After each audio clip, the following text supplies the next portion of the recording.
He's ruined the taters. Yep. He's ruined the turkey. The only thing he didn't make by hand was the pie.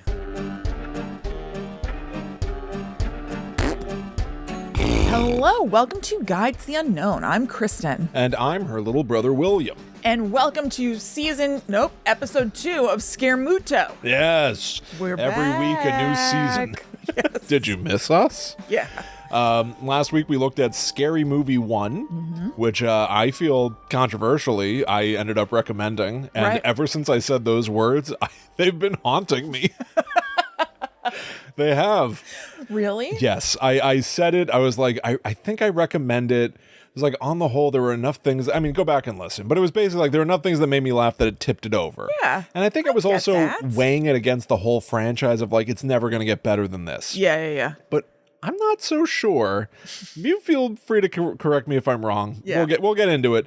But yeah, I don't know if I can recommend Scary Movie 1. That might have been like in the afterglow of having just seen it and been like, oh, it's not as miserable as I remembered. Right. What did you want me to correct you if you were wrong about?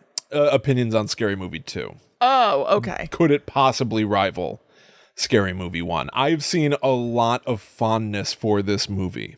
I enjoyed it more, actually. Okay. That's interesting. I did. I still don't recommend it. Right, of course. I have to say. Yeah. But I did enjoy it more, and I wonder if it's partially because I enjoy the setting of a haunted house. Mm-hmm. That does some of the work, but there was just something about it that felt a little bit better. Okay, I think that's fair. Mm-hmm. I think that these first two are really like two sides of the same coin. Yeah. You know what I mean? Like, it's the same team. It's Keenan Ivory Wayans directing. It's Sean and Marlon Wayans writing still. It feels like the same shit. Definitely. Right, but just like a different focus. Right. Scary Movie 1 is all like making fun of slashers because that was what had been hot for a while with Scream and, you know, like the 90s glut of knockoff Screams. Yep. And then this, I think my first compliment for Scary Movie 2 is that I think it is very wise of them that Scary Movie 2, Very wise. they have some wisdom. Of course, it's just funny to say in connection with Scary Movie. Well, listen, we're also talking about the Wayans. Of course. These first two movies are like the Wayans family, essentially. And I think that it was smart of them to be like, we're making a sequel to Scary Movie, which we said we would not do a sequel to, but here we are. Yeah. And instead of just being like, all right, what's Doofy's next plot? Yeah, let's pick back up with Doofy. Because you could. Yeah, you could. You know what I mean? Like, actually, William, it is wise. yeah, see what I'm saying? Like, Yeah, it is wise. There are so many ways that... Although now I'm imagining. I know. Well, What could have been? Yeah, that's what Dave Sheridan's been doing for the last 24 years. He's wondering where Doofy might be now. So I got to my Sheridan's thinking the to actor myself, for Doofy. if Doofy were here today, what would he be saying? I would like to know what he and Gil Hailstorm were up to. We've looked or into what they this were before. up to immediately. We've looked into this before. Are you sure that maybe your brain just can't handle Dave Sheridan's hopes and I don't dreams think for they can. Doofy? Well, also, I think when we looked into it, I hadn't just seen Scary. I seriously don't think I had seen Scary Movie like since it came out until we watched it for this show. That was appropriate. So I think I would be lacking the context to fully take it in. Right. But so there are so many things that you could do to make a sequel to Scary Sorry, Movie. real quick. Okay. And what you're referring to is that we have looked into what Dave Sheridan said could have happened on the Netherworld Dispatch, which is our Patreon podcast. Which, in case anybody's wondering what the hell we were talking about. Right. We've talked about Doofy a surprising amount of times on the Netherworld Dispatch. Yeah. But so, like, if you're going to make a sequel to Scary Movie, you could view it as making a sequel to Scream. Same villain, or do the Ghostface killer thing again. What are we going to do? Yeah. But this is where their wisdom shone through. It's true. Because they realized, well, that would just be more of the same. What if we tackle a different subgenre of horror? Yeah. Scary Movie, to look at it retroactively, was making fun of specifically slashers with a bunch of other stuff in there. Yeah, like any pop culture references of the time. Yes. Like the Budweiser commercial. Of course. And Scary Movie 2 focuses on hauntings.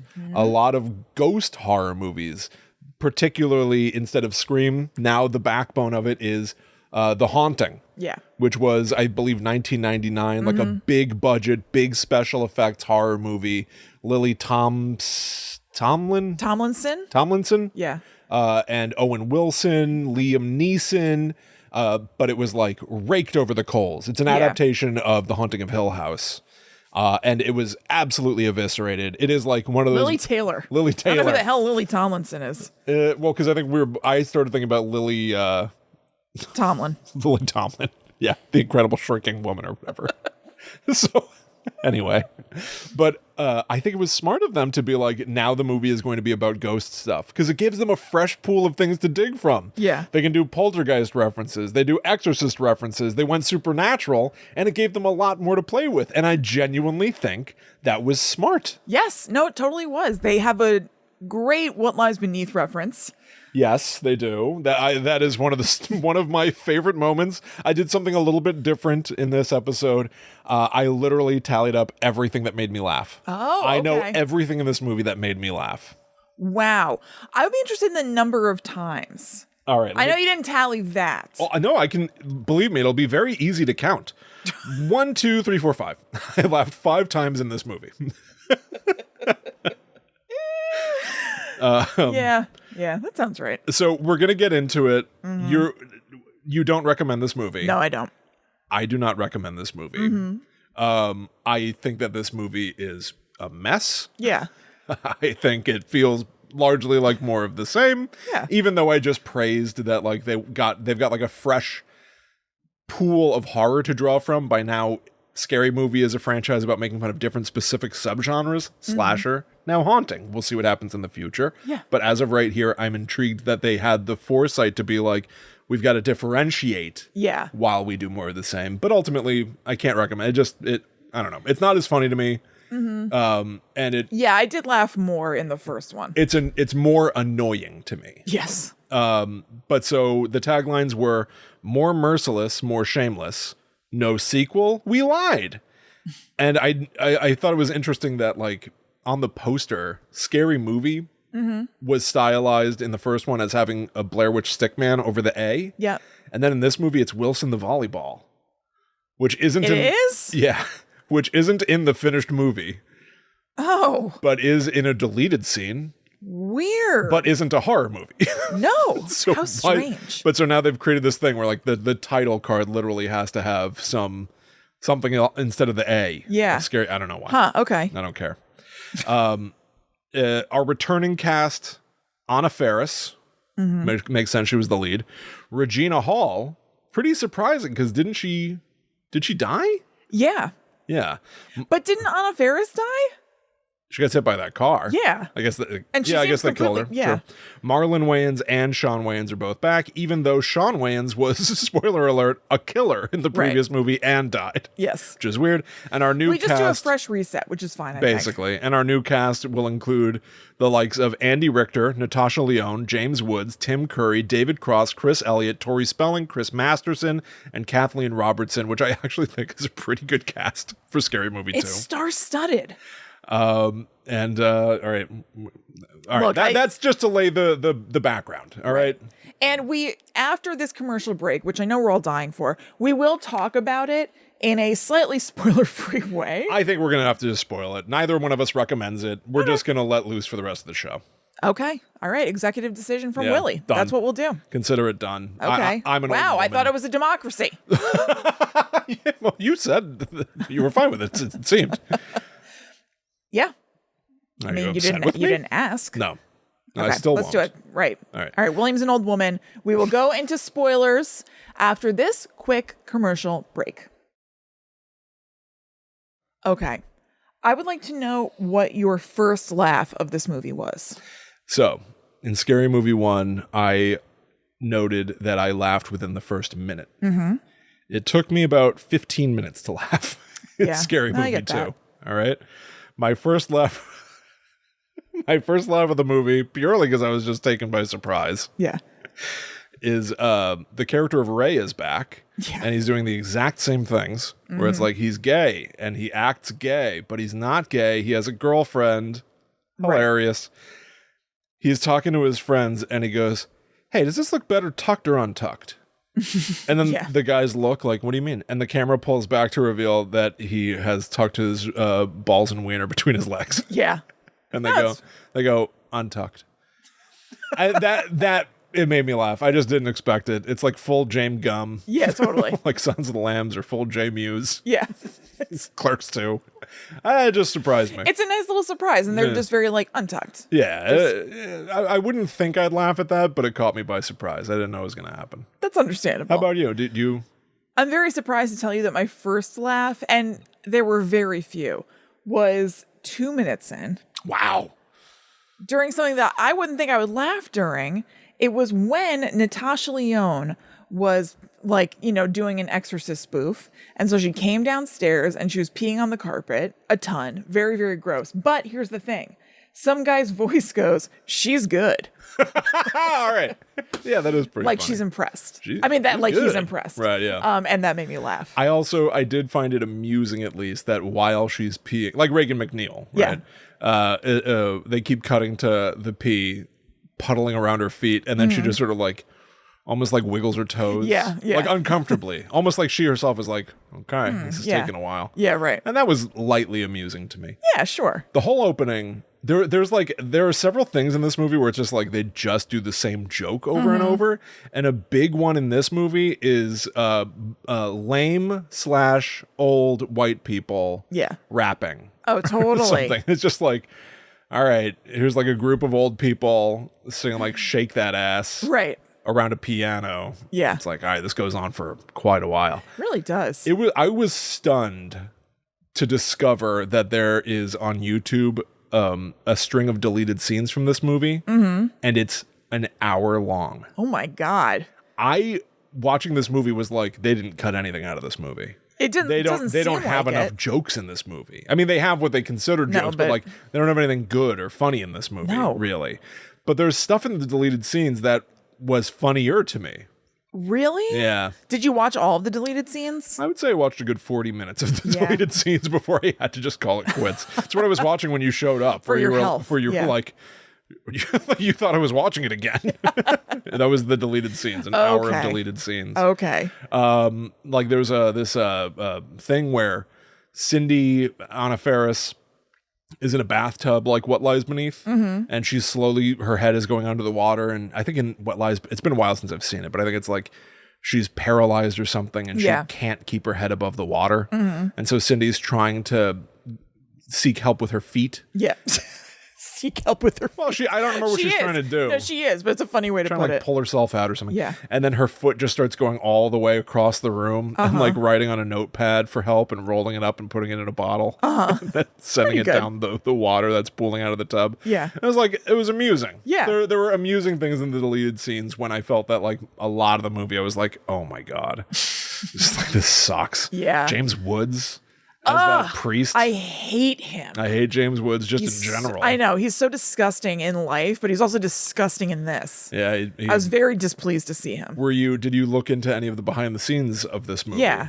So did you discover that Marlon Brando filmed one day on the set? Yes. And had to leave? I sure did. Marlon Brando was almost in Scary Movie 2. So bizarre. How strange. It made me wonder, and I didn't look into it, is he one of those actors who's kind of fallen into like overspending because they were so used to being rich and then he like needed a paycheck or something? Like, why would Marlon Brando, right? He did, right? That's like why he did the Island of Dr. Moreau and stuff. Yeah, and also he just like wasn't in good health and didn't care about things. So like in the Island of Dr. Moreau, he had to like staple his script pages to Val Kilmer's face and stuff. Yeah. In this, I think that they said it wasn't to that extent, but he was being fed his lines through an earpiece. Yeah.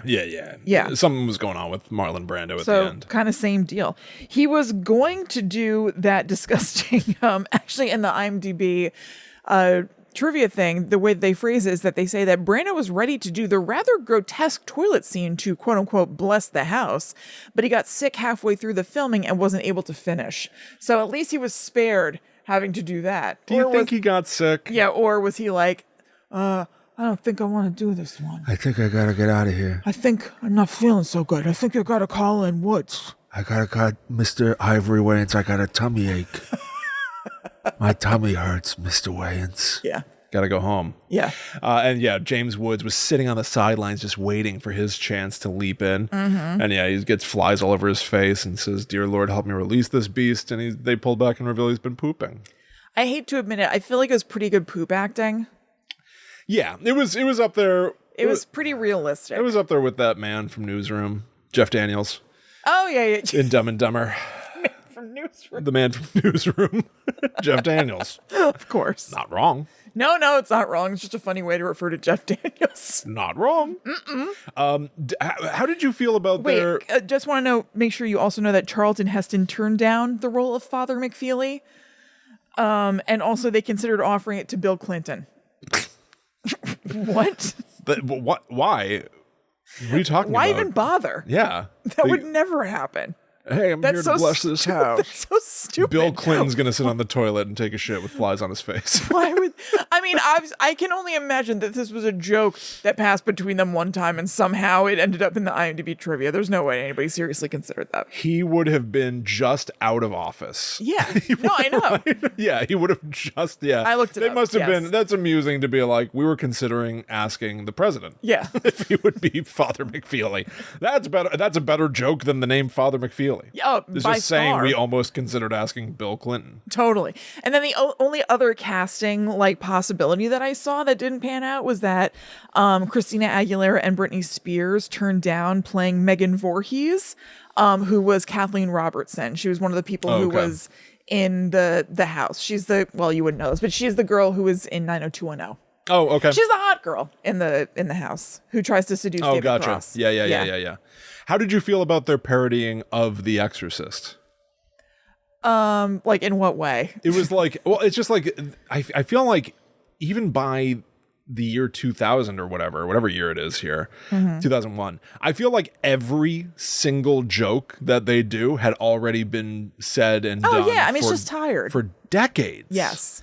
Like Yeah. I was also actually grossed out by the throwing up. yeah, it was too it much. is gross. Yeah. Andy Richter covered in puke. Although I did He like, was a welcome presence. I do like Andy Richter. Mm-hmm. I do like it when Natasha Lyonne as the possessed girl goes like, "Your mother's in here with me, Father Me too. Harris," and he goes, "Do you have anything you want me to say to her?" And he goes, "Yeah, Mom, would you get out of there?" Yeah. And then the blanket whips apart to reveal an old lady who is in the bed and goes, "You're no fun." I know. It was amusing. It was amusing. And I like Andy Richter a lot. It's weird to think that he did this because like it's so weird. he's so, and again, like it's a role, and it's not like, you know, it says anything about you as a person, but the way that I think about Andy Richter is as like pretty intelligent and pretty And actually controlled funny. and restrained and actually funny. Yeah. So it is weird to see him and not like puke. singing the N-word to shake your ass. Yes, yeah, totally. Well, this is where it's like, this is like different era Totally. stuff too. Yes. Where it's like the way that the world treats the N-word now is much different from how it did in 2001, where it could be shock comedy, surprise Yeah. to use the word, and everyone knew it's just a joke. Yeah. And it's like, for like white people to be doing it. exactly. And at least this wasn't in the context of like a bunch of white people making the movie and being like, look at how funny we are. It's like, at least hopefully, and I don't know if that this is true, but like maybe somewhere behind the scenes, the Wayans were like, this is funny and we're in control of this. I hope that's the case. I would at certainly least. hope so. Yeah. Yeah. But so, yeah, I will say I did like it when Andy Richter puked on Reagan. Then it cuts to him and he looks kind of like, so how do you like it? He had a good look on his face of like, Touche. not as fun when it happens to you, is it?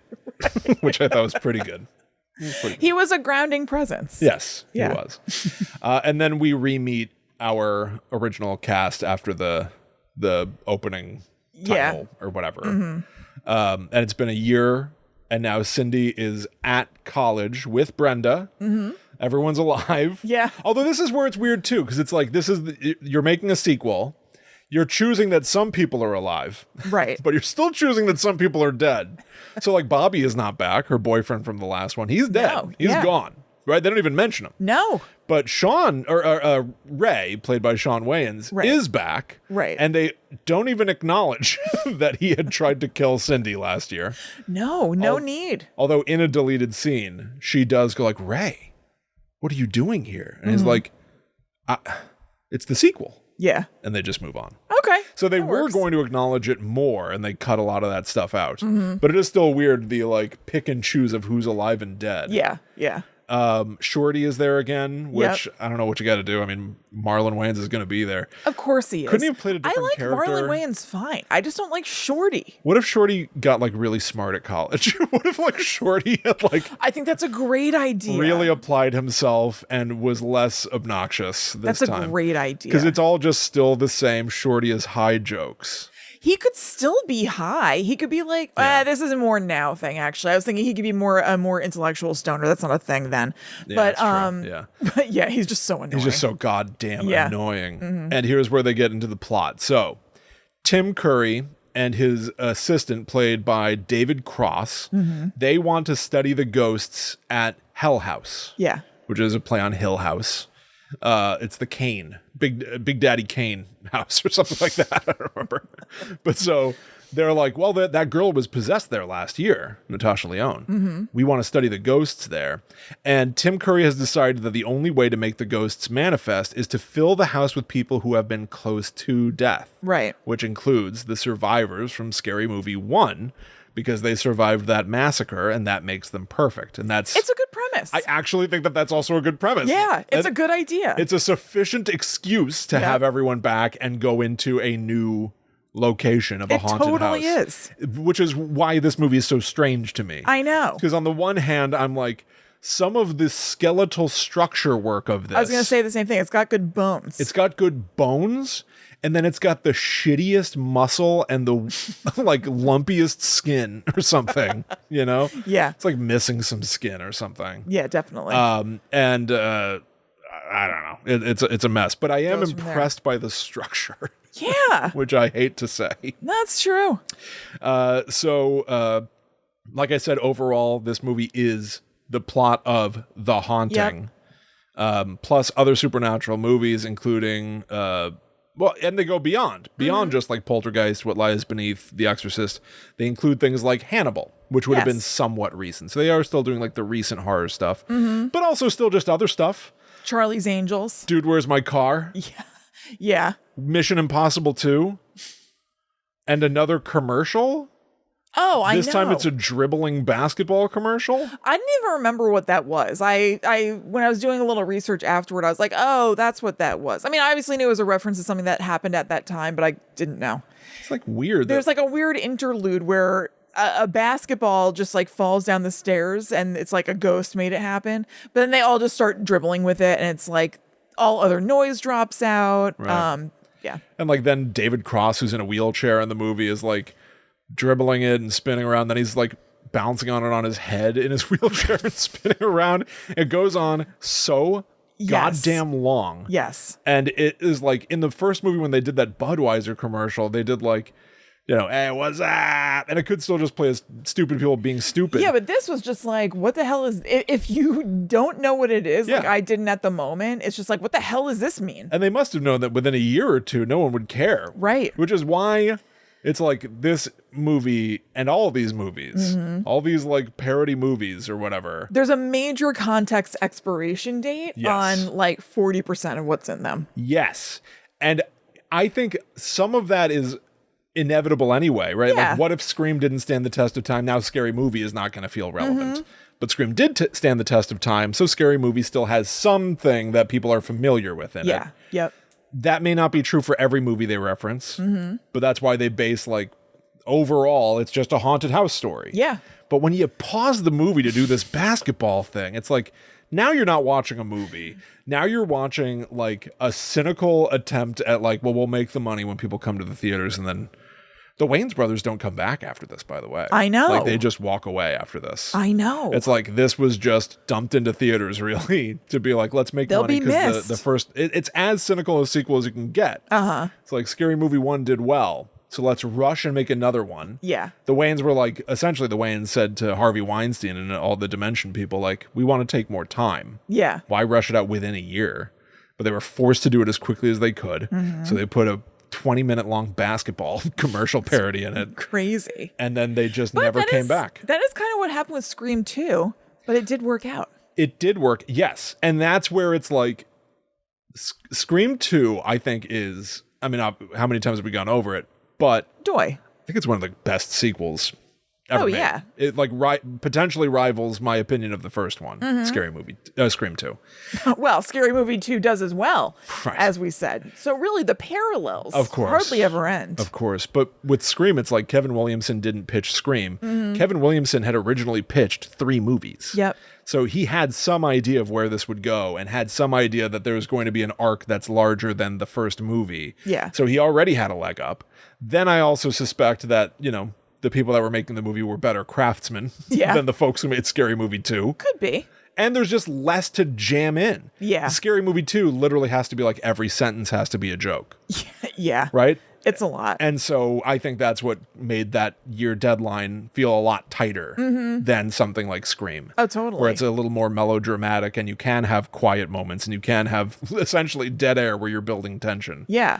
Now, William, we haven't discussed the elephant in the room at all, which is Chris Elliott You're right. and his strong hand. You're right.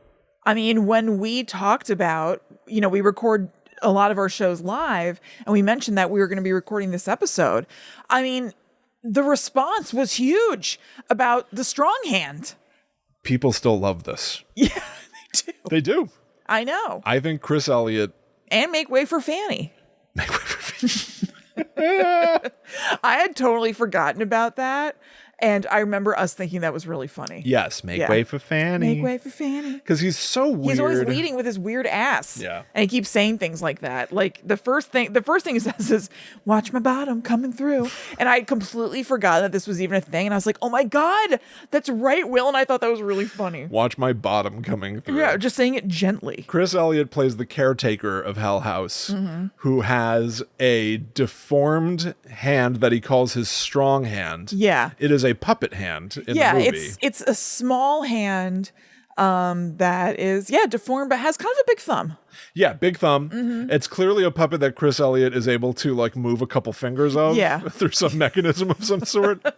And Chris Elliott is here to make a meal out of everything he can possibly do. Or ruin a meal. Who's the MVP of this movie?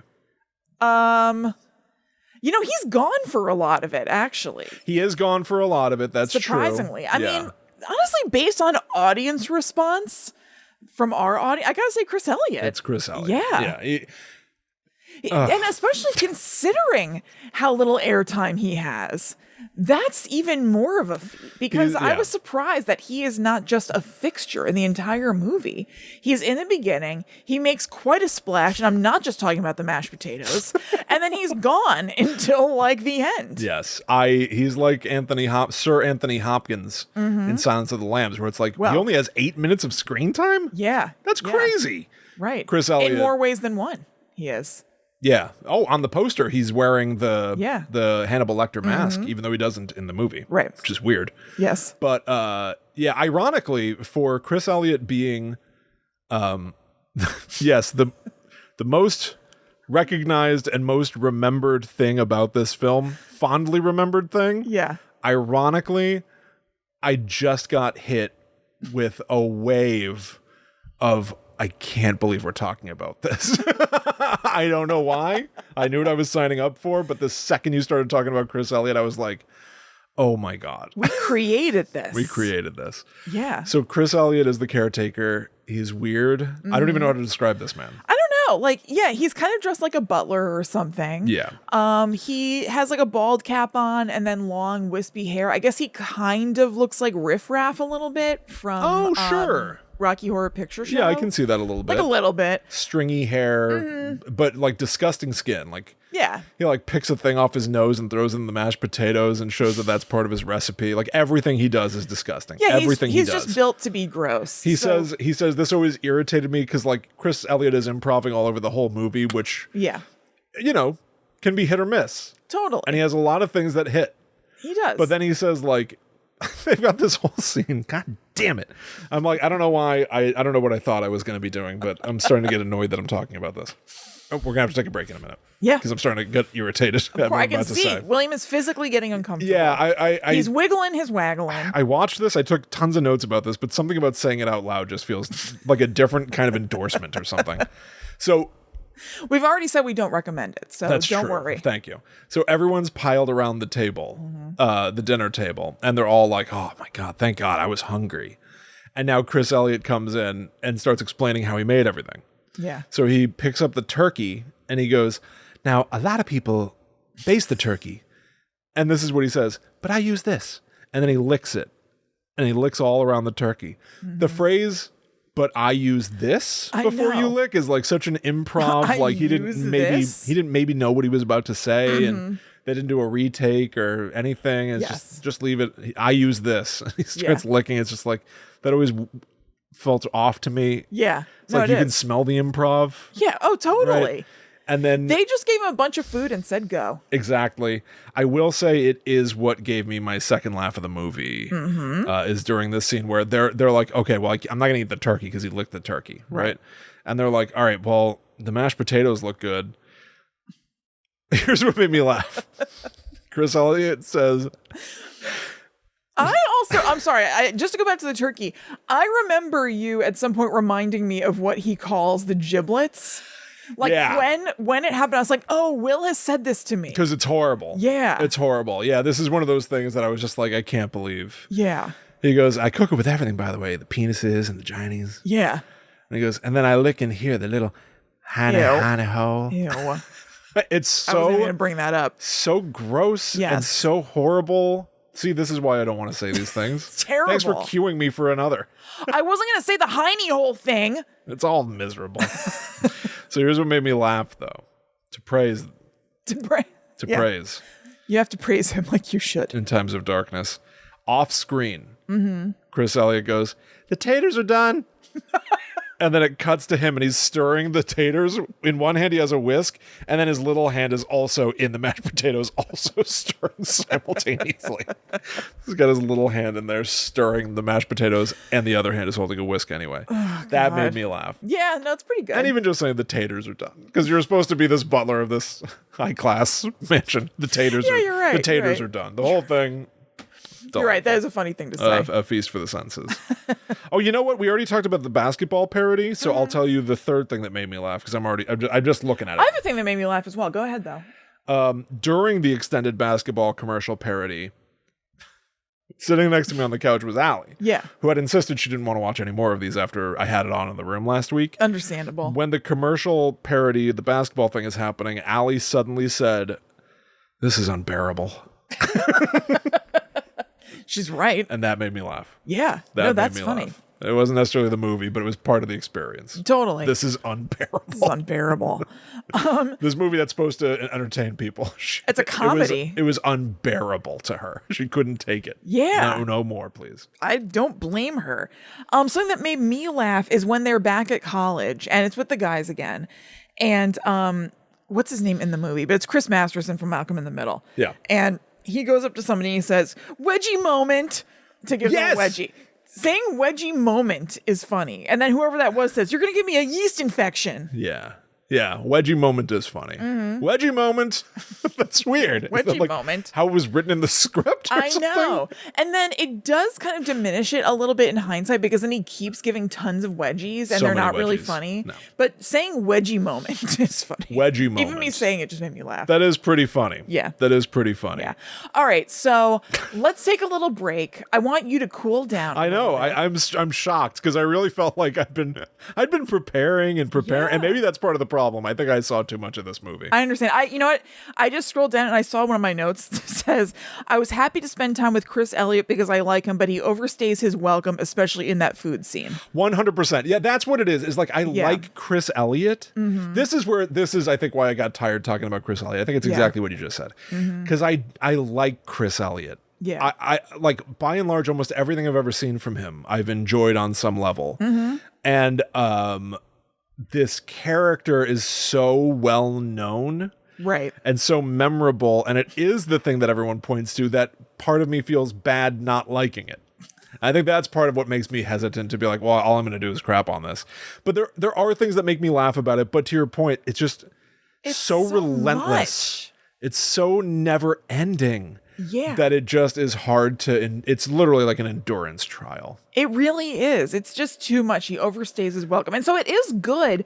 Maybe they even sensed it. Like, maybe that's why he's not in, like, the middle of the movie. Right. Maybe they're like, okay, he hit us hard in this food scene, and now we pull back. And then we pull back. The delicate dance of Right. using just enough of Chris Elliott's character. It's really a seasoning. Yes, you're right. Much Or like, should be, Bam! Takes that honestly. thing off his nose and throws it in the food. It's too much seasoning, honestly. But still, I think they could have been looking at it that way. Other things to compliment that used to make me laugh about Chris Elliott, but didn't this time. I remember when I was younger. I saw this when I was like, what would I have been, 14, 15? He, when he sees Anna Faris and he says like she's cute or whatever, he goes, look at that little nose. Yeah. And his little hand comes over and he goes, give you a little beep boop. Yeah. A little beep boop on the nose. And I was like, what? That's sort of a compliment to give someone a beep boop? It's just an excuse know. to touch me with your hand. Yeah, totally. And then the other thing that used to make me laugh is when everyone's sitting around the table and they're doing that My Germs thing. They like dip a finger in someone's butt. Because the only thing they've got left, he's ruined the taters. Yep. He's ruined the turkey. The only thing he didn't make by hand was the pie.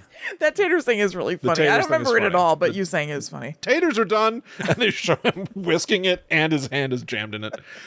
It's funny. Yeah. The only thing he didn't make by hand was the pie. So it's all people have. And Yeah. so someone gets a slice of pie, and somebody reaches over and touches it.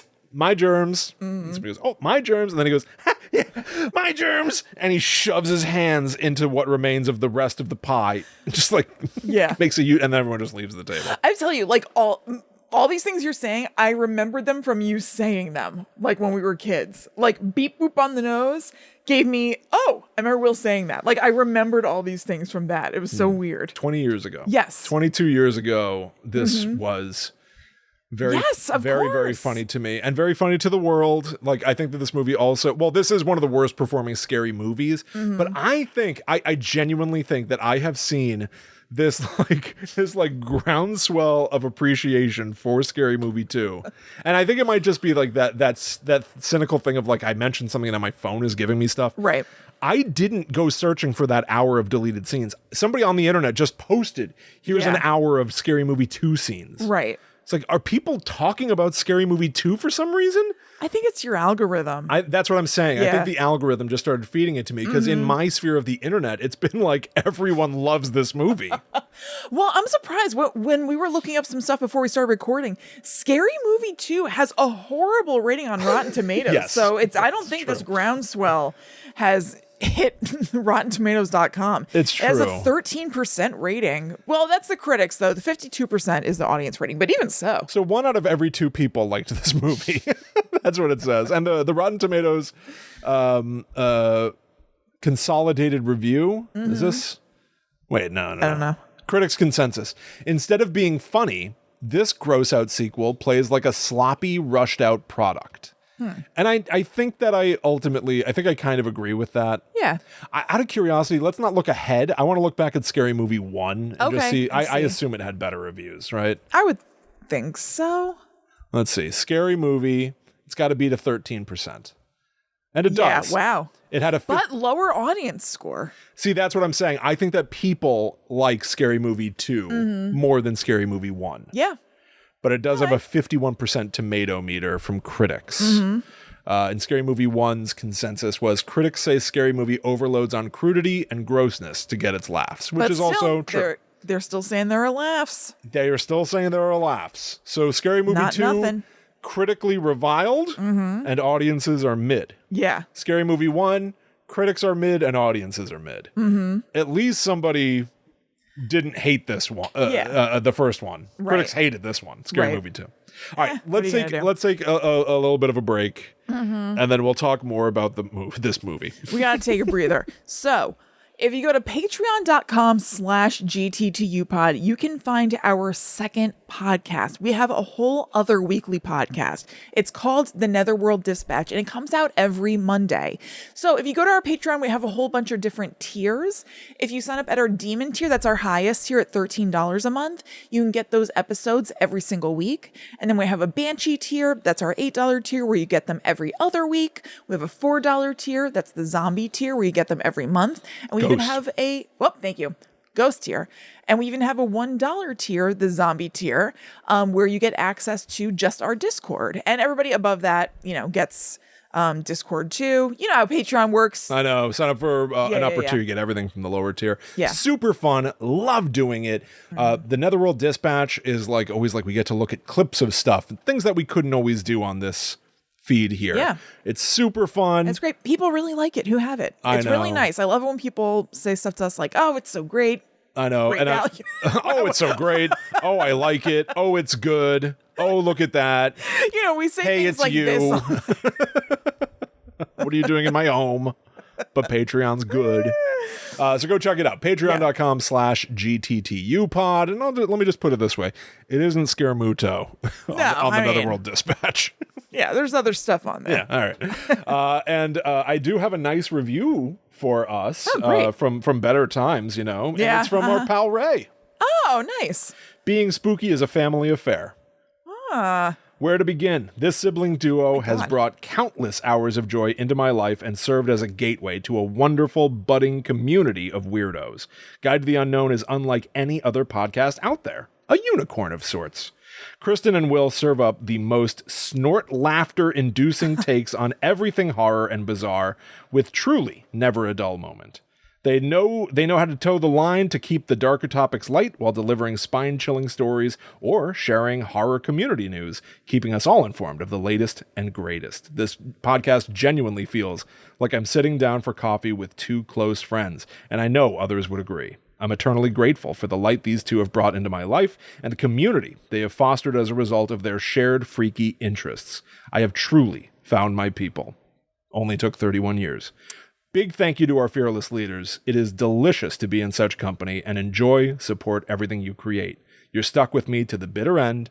XOXO Ray. That is so nice. Thank you so much, Ray. 1 star. I know exactly who Ray I know exactly who Ray is. Thank you so much, Ray. You're awesome. That's so sweet. I'm so happy you feel that way. And you're great. I think you legitimately may have given me some mojo, much needed mojo for the second half. Yes. But before we get into it, one more commercial break. Okay, William, is there anything about this movie that would bring you back up? Anything you'd like to discuss that would be like, ooh, this could be a shot in the arm? Why don't I tell you another time I laughed? Okay, great. All right. Well, I'll try some positivity again. Okay. Sure. It's sort of a positive and negative simultaneously. Of course. This movie, it relies on a few repeat gags all the time. Yeah. And one of them is that there are basically just weird animals. There's a bird. Oh, yeah. There's a bird that talks about Cindy's mama's sweet ass and stuff. I know you have issues with talking birds. I wonder if you were able to stomach this. I was upset by it. How much does it know? Yeah. But there's a cat as well. And the cat is evil. It's a black cat, which is a classic horror thing. It would suggest that it's evil. Right. And so the cat at some point turns on Cindy and starts trying to fight her. And literally they do get into a full-on boxing match type fight. Right. And actually, it seems like the catalyst may have been because Cindy went poopy in her litter box, the cat's litter box. And the cat looks over and sees poop, human poop, in its litter box and goes like the cat puppet, its eyes widen. So here's where it got the laugh out of me. And again, it's not so much the movie, it's more my movie watching experience, but I counted it. That line gave me a laugh. Because Anna Faris, I think, we haven't really talked about Anna Faris as an individual. We talked about her a little bit last episode, but she's really funny. This is her second movie. Yeah, I know. There was nothing in between these two. She did Scary Movie 1 and then Scary Movie 2 right away. Yeah.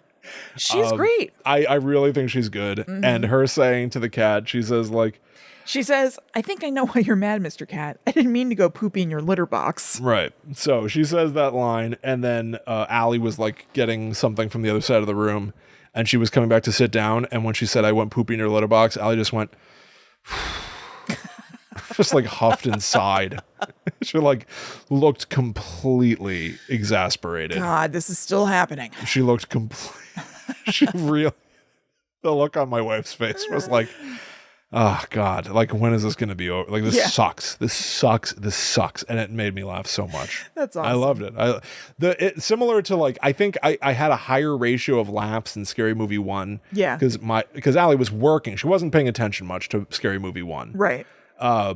But it would make me laugh when something stupid would happen on TV and I would look over and see her, my wife, like working on like an important presentation. Working diligently. That would make me laugh. Yeah. That like contrast of like, I can't believe I'm sort of like doing this to this person. Yeah, right. And then in this one, I was like, hey, I've got to watch something. And she's like, just put it on. That's fine. But she was like knitting, I think. I think she was like just having like a more chill Yeah. evening. So she paid more attention.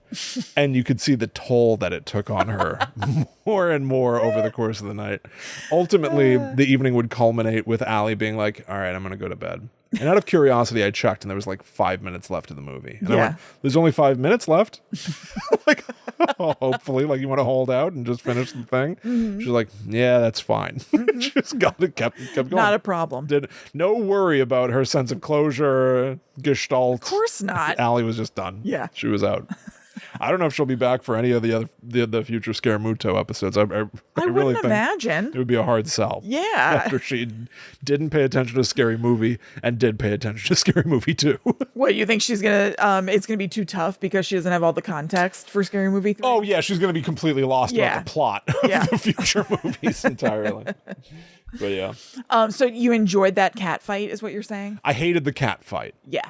I liked that Allie really authentically like I went poopy in your litter box, Mr. Cat. That's what got. See, it's good. Somebody who was like, no, it is good. Really hitting a wall at that I wrote moment. down the quote. I liked it. Yeah. Did you like the cat fight? No. This is where it's like this movie things like that just make me like zone out. I know. It's just like I can't even concentrate on This it. movie- It's like not funny. It's not interesting. This movie is baffling. It's like full of dead air. Yeah. Like the endless I know that it's funny to hold on a thing for way too long. Like Family Guy has taught us, just hold on the thing. Right. Not that it's the only one that did it, but like I feel like they're the worst culprit of just like get away with just shoot the thing and let it sit and eventually the laugh comes. It's like, but that happens so many times in this movie where it's like this fight with the cat goes on so goddamn long. Yeah. It really plays as if there's just, to me, it's like there's nothing happening on the screen. Yeah, totally. Because it's not going to have any consequence. It doesn't change. There's no rise and fall. There's no other thing that's going to take you by surprise. It just, they fight until they're done fighting. And then the rest of the movie will happen. The same thing with when, what's his name? Shorty's pot plant grows. Dude. And then they have a fight. Same deal. That will, of course, not impact anything else. Right. So it's just like, I'm just kind of looking at the screen, but thinking about something else for a few minutes. Yes. And yeah. So the overall like A plot stuff has become that Cindy looks a lot like right. Hugh Kane's wife. Yeah. And it's all going to be like, is she the reincarnation of the wife, or is somehow all this haunting stuff going to orbit around her because the ghost is like, you look like my wife.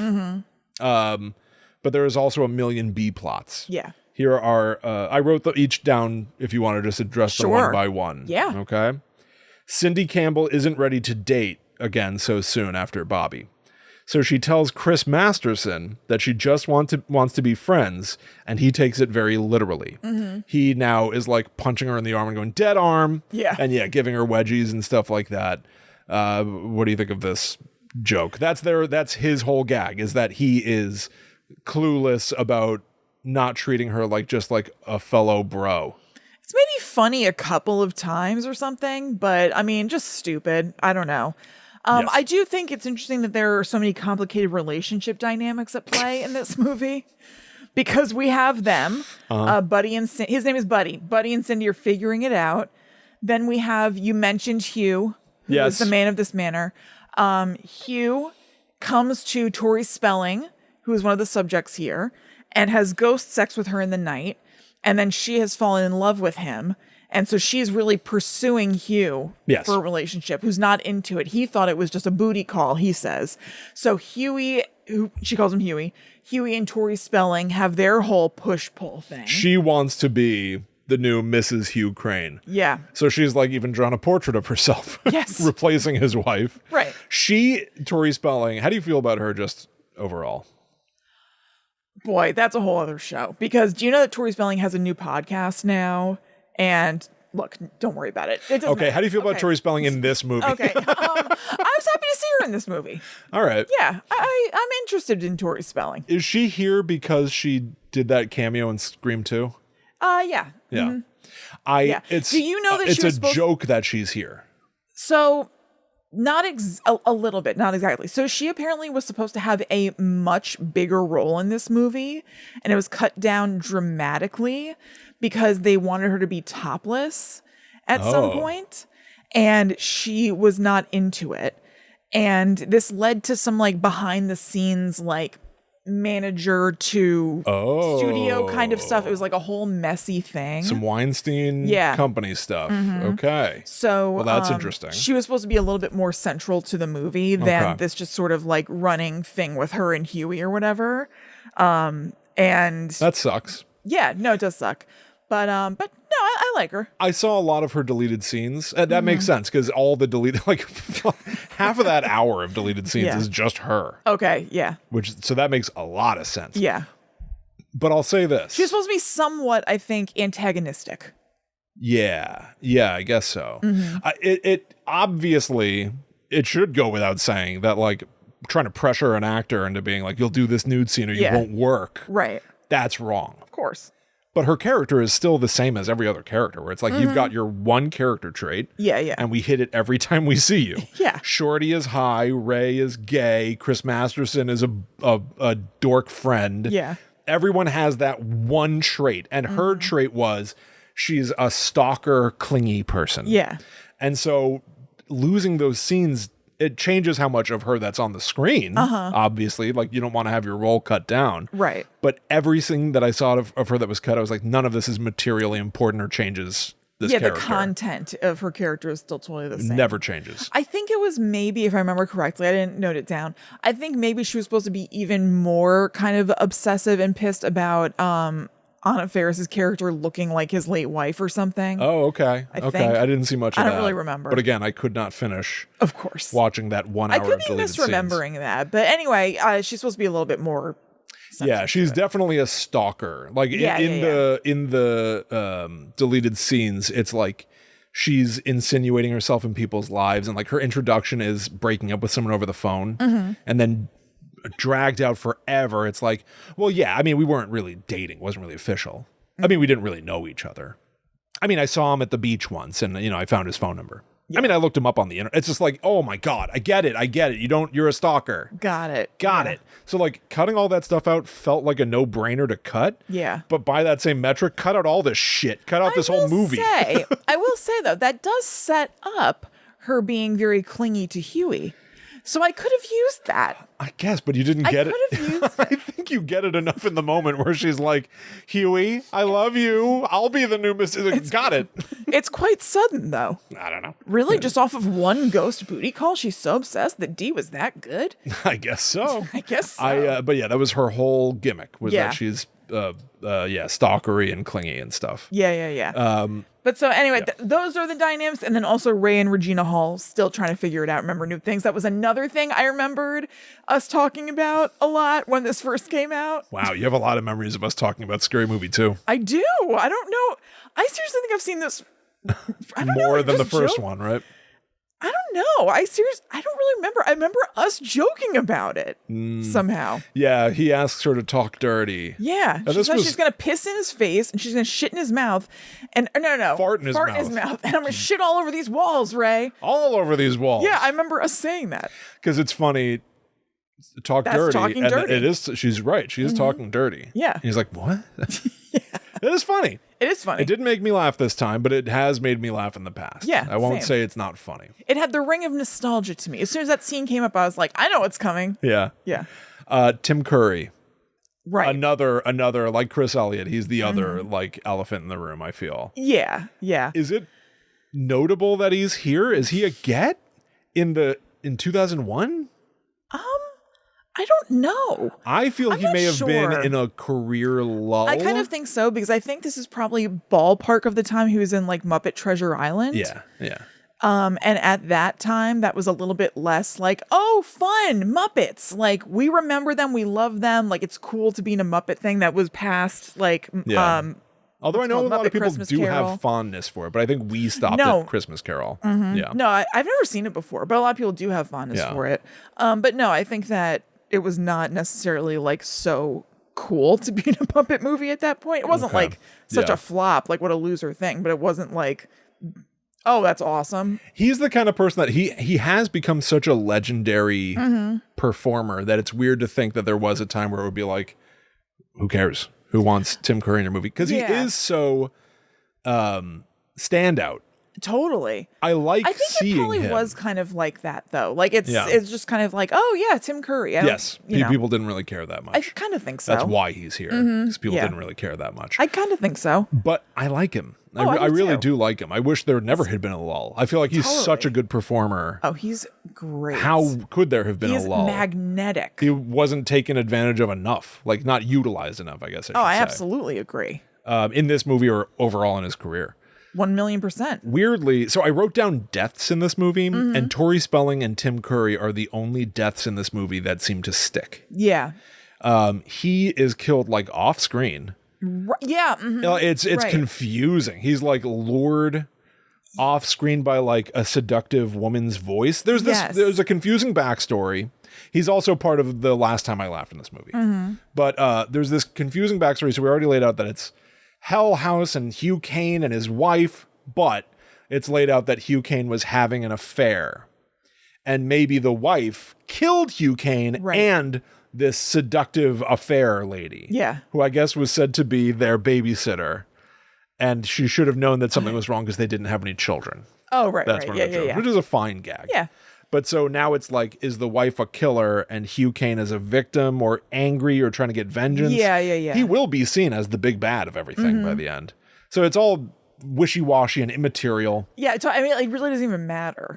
Tim Curry's character gag is everyone gets one character trait and you hit that gag every time you see him, Of course. is that he's a disgusting pervo teacher. Yeah. And he wants the girls to experiment and he wants them to go take a shower together. Yeah. And it's It's what he does. stupid. Yeah. But he's lured out by the seductive mistress ghost and then just never seen Yeah, again. he just goes down like a hallway. He wasn't even considered a big enough deal in this movie Yeah. to have a death scene. Right. He just disappears from the film. I mean, I think you want to kind of see like the young, funny people do stuff is the main thing. But he's so capable. Oh, I know. Or capable of turning villain for a moment Yeah. or any number of things. He that just mouth, those eyes, I know. They just the don't. villainy that they could portray. We didn't know what we had. You know what we haven't talked about at all is David Cross. Oh my God. That's another thing that now he's in this a lot. Yes. He's in it more than Chris Elliott. Yeah, that's true. Yeah. It's tough. David Cross is Tim Curry's like assistant or something. He's in a wheelchair, which is used to suppose a comedic effect. I guess. You know. It's in a deleted scene. His introduction is driving a car on campus. They're like, get out of the way. And there's like a guy on crutches and he's like, come on, peg leg, move it. And then he parks and opens the door and has to get into his wheelchair. Yeah. But there are cars that like people in wheelchairs can drive. Yeah, yeah. So in the movie, it's like, well, what Right. is Like the, this what? this is possible. This is all possible. Yeah, yeah. I wonder if that's why they cut it because it doesn't make any Oh, goddamn it was sense. right. You said it's lead. You know what I mean? Yeah, Like, it's yeah, like, what? yeah. Right. But yeah, his whole thing is that his legs don't work. Right. And he insists that he can do everything himself. He doesn't need people to help him. I can do it myself. Don't look down on me. Right. I'm still capable. But then he's proven to be completely incapable. He like tries to get himself up the stairs and he falls down again halfway through climbing. And Yeah. They're offering. they're offering. Yeah. What do you? I mean, what do you want to say about him? I will say one time that made me laugh with him was when Kathleen Robertson from 90210 was trying to seduce him in order to get like the keys to leave or something. And she's like, oh, you have such pretty eyes. And she takes off his glasses and they have him have googly eyes that just like start moving and like rolling around. And she's like, and puts his all right. glasses back on. That is pretty funny. That's pretty funny. That is pretty funny. Yeah. And then she offers to go down on him and he says, I can do it myself. Oh yeah. Hilarious, and he's got puppet legs around his head. Yeah. I don't know. I think it's stupid. He's also part of that sequence where he's in a wheelchair face off with the ghost, and then doves fly by. It's a parody of Mission Impossible 2. It's like, what is this? This movie sucks. Okay, when you said Mission Impossible 2 before, I was like, what parody was that? I was just thinking it was just like a bunch. I feel like a bunch of like John Woo movies just have doves. Oh yeah, he always has doves. Yes. Yeah, but specifically in Mission Impossible 2. Why do I even know that? But yes, Yeah, why do you know that? I'm impressed that you do. They're in Face Off. I think it's because of Face Off. They're pretty iconic. Yeah. His dove usage. Yeah. But so in Mission Impossible 2, Tom Cruise. Did he also do Broken Arrow? I don't know. Oh well. Maybe. Oh well. Tom Cruise is on a motorcycle speeding towards someone else on a motorcycle, and they pop off the motorcycles and collide in midair. Okay, that makes sense. It's when Ben Stiller did his gag as if he was Tom Cruise's stunt double. He goes, when you collide in the air, you turn to the camera and say, this mission just got a whole lot more impossible. Yeah. And then you fall. It's incredible. They're parodying that moment in Scary Movie 2. Okay, yeah, I get it now. I mean, I knew it was obviously a parody. And then but Dwight yes. flies out the window. David Cross, he flies out the window, and you'd think he'd be dead, Right. but he's not. He like keeps on for the rest of the movie. Like this movie is just like, No, I know. what are they doing? Like I don't know why And they're. then wait, also there's an answer to this I just don't remember. Does Chris Elliott also fall out the window? No, Oh no, this is during the weird no Chris Elliott portion of the movie. Does somebody fall out a window and they need to take his strong hand? Right? Oh yes, okay. Actually, I think this is when Chris Elliott comes back after a quiet period. Yeah, David Cross goes flying out because he's trying to collide with the ghost in midair, but he flies through the ghost. Right. He goes flying out the window and he's holding onto the ledge. And now Chris Elliott pops him and he goes, "Take my hand." Yes. And David Cross refuses to because it's a weird hand. And then he falls. Right. Okay. So this is how Chris Elliott comes back, because then Chris Elliott turns and the ghost is rushing toward him, almost like Evil Dead Cameron. He goes, "No, I did everything you asked." And now he's going to be possessed by the evil ghost for the rest of the movie. That's right. Okay. So now Chris Elliott is the villain. Yeah.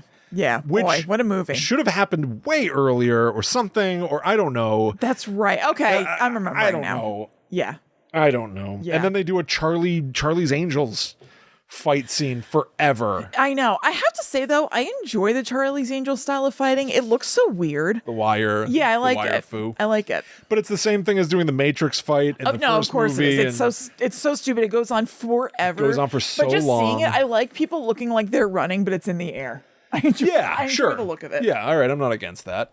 But yeah, whatever. Yeah. I don't know. I don't even remember what happens. I don't either. How does this resolve? They defeat him, I guess. They must beat defeat him. I think that there's something in the main hallway with the ghost. I remember what happens. What And it happens? doesn't make any goddamn sense. Yeah. They're fighting Chris Elliott, and then all of a sudden he's going to continue fighting them, but then he starts like twitching and bubbling, and the ghost leaves his body. Okay. And I don't know. I don't know why. Right. I don't know why. What prompted the ghost to leave Chris Elliott? Just tired of fighting. We're just done. And then they go to the front hall where now they have a panel that can catch the ghost. And David Cross is alive, and Ray straps David Cross to his back. Oh yeah. Which is amusing. Yeah. But it's weird that he's alive. Right. Sure. Oh, Chris Elliott also. Oh, I can't believe we didn't mention this. What? They do a Hannibal parody. Oh yeah. While Chris Elliott is evil. Right. Where Cindy walks into the kitchen and he's cut the top of his head open, like eating the brains in Hannibal. But when he opens the skull cap, Beetlejuice from the Howard Stern show is in there. Yeah, and he's laughing. What is Chris Elliott's purpose here? What is he doing? I don't know. He looks confused at what's inside Shorty's head, though, which is kind of amusing. But you'd think Shorty is dead too, then. Yeah, totally. He's not. No. But he won't be coming back, because this will be the end of the Wayans. Of course. This is what I mean, though. I saw something that said that this is your brain on drugs joke. They don't make that clear. I guess you can infer that, but I don't know. Again, what a crazy movie. What a crazy. This is where it's This is nuts. This movie is way less. You open up Shorty's head and Beetlejuice is in there? Yeah, Beetlejuice from the Howard Stern show. Is it okay? Yeah. What are you talking about? What's going on? Right. There was what a script. Beetlejuice is in another deleted scene. Where Cindy, when they're trapped in like this laboratory, whatever, I guess she destroys a blood bag or something. I don't know. Like a bunch of blood splashes on the floor, and she gets a phone call, and it's Fred Stoller going, "Yeah, hi. I'm calling because we were keeping some blood there for a very sick boy."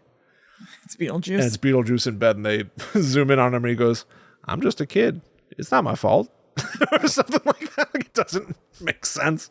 When I was 15, I had no idea who Beetlejuice was. I was about to say, I was just thinking, like, is the target audience for this also, I don't know, aware of Beetlejuice? I have no idea. I guess they just feel like that guy looks funny. I was like, I don't know, who is this guy? Yeah, is this something? Is he okay? Should I know him? He doesn't look well. Maybe he is a sick boy. What is going on? Yeah. I was so confused. This is a bizarre movie. Whatever, they catch the ghost, and then it sort of ends. It originally ended, and this is in the deleted scenes, with James Woods showing up again. Oh, God. And Cindy goes, "Oh my God, thank you. We made it. We were hoping someone would come." And he goes, "We?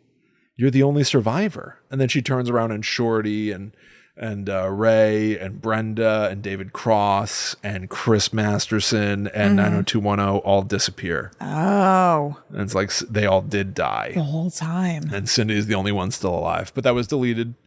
Instead, it cuts to like the next year or whatever. Some time has passed. And I like this, actually. Cindy is walking outside her college campus, and a hot dog vendor. Oh, yeah. She goes, "Oh my God, this can't be happening." And it's Chris Elliott. Yeah. Dressed now like a hot dog vendor. Yeah, he's like, "I'm back, child." "It is happening." Yeah. He says. And he goes, "We'll be together." And she goes, "No!" And throws her arms up, and he goes, "Yes!" Which is funny to me. And then I think they both get hit by cars. I don't know. These movies always end with someone getting hit by a car, and you cut to credits. Yeah. This movie is, I think, I understand the fondness that people have for it, and I'm sorry. I think that people remember this movie fondly because of a handful of funny things that Chris Elliott does. Totally. I was going to say, I think they remember it fondly because of a hand. Yes, a hand. They remember Chris Elliott's strong hand. Literally. And that's pretty much it. Literally a handful of funny things that Chris Elliott does. But by and large, Rotten Tomatoes is right. This movie is sloppy, pointless, and stupid. And yet, however, it did somehow feel a little better to me than the first one in a way. But it's bad. I can see it, and I can totally see it. I think that you and I are on flip sides from last time. I think last time I saw Scary Movie a little more favorable, and you didn't. This time you see Scary Movie 2 a little more favorable, and I don't. And like a little. I know. A little. But I think that that's only appropriate. I think that these two movies are two halves of a whole. They're a shit fest. They're a shit fest. And I think that this movie is worse. I didn't tell you the last time that I laughed. You had already referenced it. So let's try to end on some note of positivity. Okay. If possible. Although, before I get to the positivity, let me wipe out the rest of the negativity. Great. No promises that this is the end of the negativity. Yeah, this is interesting. I forgot I wrote this down. This is the opposite of times that I laughed. Okay. This is the moment that I turned against the movie. I wrote down, evidently, I don't remember doing this. I wrote down the moment that I stopped being on the movie's side. Okay. All right. This is what did it for me. A chandelier falls on Tori Spelling. And then the bird says, "You are the weakest link. Goodbye." Oh my God. I know. I was like, and I actively went, "No more." I actively went, "I am angry at you now." Yeah. Stop. You did a reference to the weakest link. I know. Like, it's just like, why not have a whole movie that just references everything that came out this last year? Right. And it's called 2001, the movie. Yeah. Like, just like, I don't know. Was there a movie that did that? All the rest of these movies basically did. Yeah. Meet the Spartans date movie. I know. Borat's in one of them. Is there some movie that's like the name of a year? I could be wrong. 2001: A Space Odyssey? No, I don't know. So that was when I forgot about that. The bird saying "You are the weakest link, goodbye" Right. really pushed me over a cliff. But here's the last time that I laughed. Tim Curry is eating an apple in the kitchen. And Cindy appears wearing a red dress. It's the red dress that Hugh Kane's wife wore in life, and she's come to seduce him. Right. But is it really Cindy, or is it the ghost of the wife? And she has Tim Curry lying across this butcher block, and she climbs up on top of it and goes, but I think that she's starting to suspect something. Like from What Lies Beneath. And he goes, who? And then Cindy leans forward, coming through a veil of shadow. And suddenly it's Sean Wayans. And he goes, your wife. It's so good. It's so good. I loved it. Still made me laugh. Oh, it's great. In What Lies Beneath, who are the two? It's like Michelle Pfeiffer and... Amber Valletta. Amber Valletta? Amber Valletta. Amber Valletta. Yeah. And one of them turns into the other in that scene. Because it's all similar plot. Yep. But that made me laugh. It's great. then at some point, I think Brenda or something runs in and goes like, Cindy, ooh, where'd you get that dress? Yeah. And she goes like, I don't know, I got it at JCPenney's. Where'd you get yours, Ray? And Ray is actually there in the room wearing the red dress. Yeah. And he's like, I got it online. Yeah. It's like that whole thing I find very charming. It's great. I think it's a great gag. It's Cindy go through the shadow, and now it's Sean Wayans. It's a good joke. It's a great joke. That's a good joke. I will say, I think last week I said that it would never get better than Scary Movie 1. Now, not to put too much expectation on SCARMUTO 3. Yeah. But everything that I've seen online from people is that the only other movie that's good in this franchise is Scary Movie 3. Is SCARMUTO 3. Okay. Is SCARMUTO 3. So it may have a chance at being better.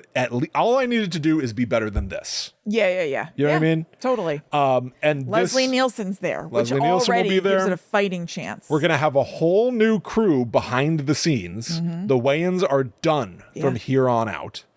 And that in and of itself, I think, is notable and interesting. Right. So what does someone see in this franchise to continue it? I know. We'll have to see what somebody's creative vision does and where it takes us. Their vision. It's all about the vision. So we'll be back next week to take a look at Scary Movie 3.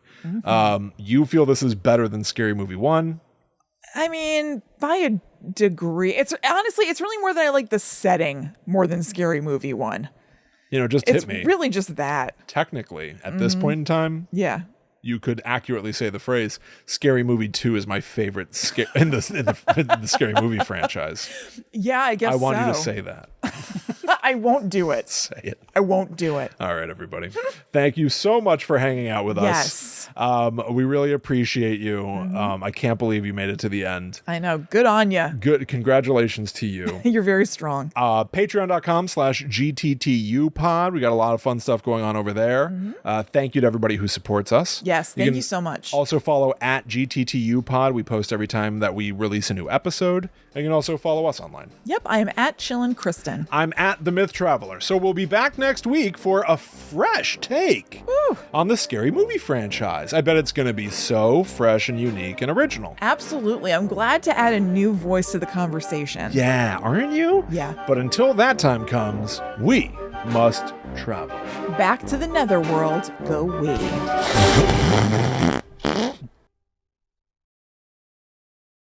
Do you have any idea when you may have turned on the movie? I honestly don't think there's a moment. Like, I really just go into these You never turned on the movie. No, that's not what I'm saying. That's There's what I heard. no opportunity to turn because I'm just like, this sucks. Like, Do you think I really don't think I can. I can try in the future, but like, I don't think I can pinpoint a moment because it just sucks. Do you think it'll be possible for you to give the remaining 3 movies some grace? Let them have a chance to impress you? Or are you already dead set against them? To impress. You have to go in with an open mind. You have to try to like it. I have to tell you, if I'm perfectly honest, I think I'm dead set against them. You have to try. I have to be totally honest. William, I can't imagine liking them. This is your job. It is my job. Look, I've been pleasantly surprised in the past. I think I'm open to being surprised. I just don't foresee it happening.